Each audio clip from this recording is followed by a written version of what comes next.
और जैसे कि कहा जाता है कि 1, 5, 9 ये जन्म कुंडली के सबसे महत्वपूर्ण भाव माने जाते हैं। सामान्यतः अगर किसी ज्योतिष विद्वान से आप कहेंगे कि भाई मेरी कुंडली में आप देखकर ये बताइए कब मेरा सबसे अच्छा टाइम होगा, तो वो आपको नॉर्मली कहेंगे कि सिखाने वाले, अक्सर मैं देखता हूँ कि जब आप किसी एस्ट्रोलॉजी टीचर के पास जाते हैं, सीखने जाते हैं, तो सामान्यतः कहेंगे कि आपका 1, 6 और 1, 5, 9 भाव की अगर दशा चल रही है जिस समय, तब आपके लिए राजयोग कारक होगा।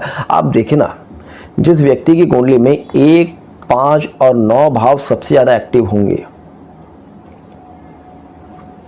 जब भी 1, 5, 9 की दशा बहुत स्ट्रांगली चलेगी, तब उस व्यक्ति को प्रोफेशनल डाउनफॉल आएगा,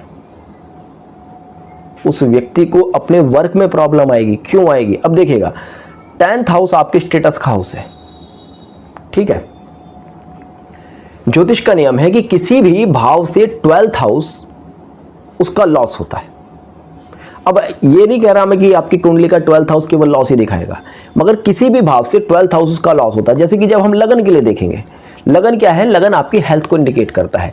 तो आपका 12th हाउस आपकी हेल्थ को नेगेटिव इन्फ्लुएंस देने में सक्षम होगा, या फिर आपके शरीर को बहुत ज़्यादा भागा दौड़ी कराने में सक्षम होगा। जैसे कि हम लंबी दूरी की यात्राओं पर जाते हैं, विदेश यात्राओं पर जाते हैं, तो उस तरह का। तो 10th हाउस हमारे स्टेटस का भाव है, हमारे प्रोफेशन का भाव है। तो अगर किसी व्यक्ति की कुंडली में 9th हाउस में बहुत ज़्यादा ग्रह बैठे हैं, तो उस व्यक्ति को अपने प्रोफेशन में कभी बहुत ज़्यादा हाइट ही नहीं मिल पाएगी, क्योंकि उसका 12th हाउस बहुत ज़्यादा एक्टिव हो गया। 10th का 12th house same.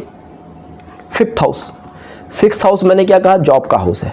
6th house किसका है? कंपटीशन का हाउस है। तो अगर किसी व्यक्ति की कुंडली का 5th हाउस बहुत ज़्यादा स्ट्रांग है,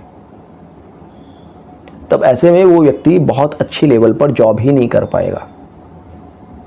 और 6th हाउस अगर किसी व्यक्ति का बहुत ज़्यादा स्ट्रांग है, एक ग्रह कोई 5th हाउस में बैठा है, एक ग्रह कोई 6th हाउस में बैठा है, या फिर दशा अंतरदशा 5 और 6 दोनों की है, तो मान लीजिएगा 5th हाउस क्या है?